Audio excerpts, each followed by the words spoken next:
decried the decadence of consumerism. So there has always been a conflict between these power-seeking moral reformers and the lowbrow culture of saloons, immigrant and black resistance to work, shopping, dance halls, rock and roll, and the ever-advancing sexual revolution. Because this book is a renegade history, it spends as much time in the street, the bedroom, the movie theater, and the saloon as it does listening to speeches. You will see inside brothels and gay nightclubs.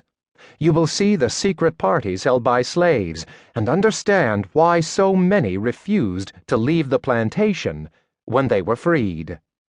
You will see people avoiding work, fighting cops, and fornicating shamelessly. You will see prostitutes ruling over men. You will see Irish, Jewish, and Italian immigrants dancing like blacks before they became white.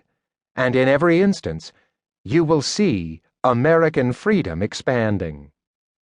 At the most basic level, this book is about the fight that political philosophers have always identified as the central conflict in human history, that between the individual and society.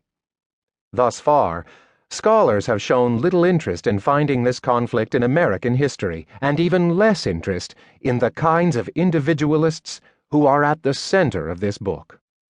The leading historians of early America brilliantly narrate the dynamic tensions between settler and Indian, Democrat and monarchist, slave and master, merchant and craftsman. But often, not a single prostitute, ruffian, drunken laborer, bawdy pirate, slacking laborer, or shiftless slave makes an appearance in their books, even though such people filled the streets of American cities.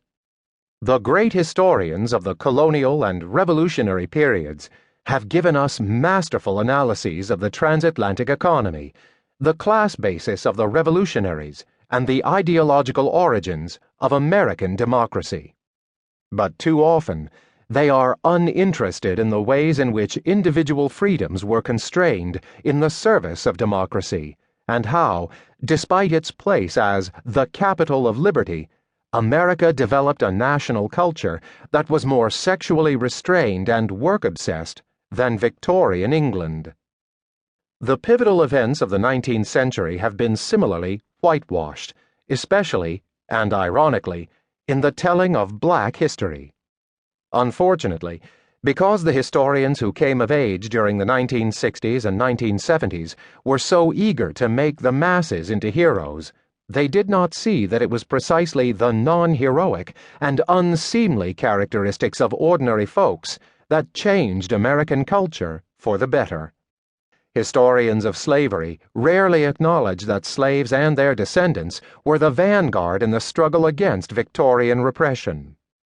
Instead, textbooks show African Americans of the era as the hardest working, thriftiest, most sober, and family-oriented of all Americans. In the telling of the West, bottom-up scholars replaced the silly romanticism of older historians with a far more intelligent and hard-headed narrative of American expansion. But now we have scores of books in which the story of the West is an unrelenting litany of oppression, exploitation, and genocide, in which ghost towns, bleak Indian reservations, depressed barrios, and strip mines dominate the scene. None of this is wrong, but it surely reduces human experience to its most unpleasant aspects.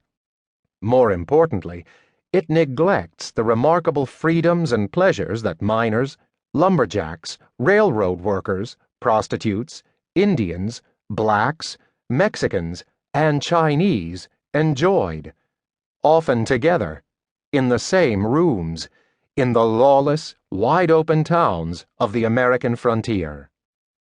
The historians who created women's history were especially egregious in the silencing of bad behavior. Following the first and second waves of feminists who inspired them to write the history of women, the first generation of American women's historians of the 1970s and 1980s seldom mentioned sex and fun and pleasure, and they were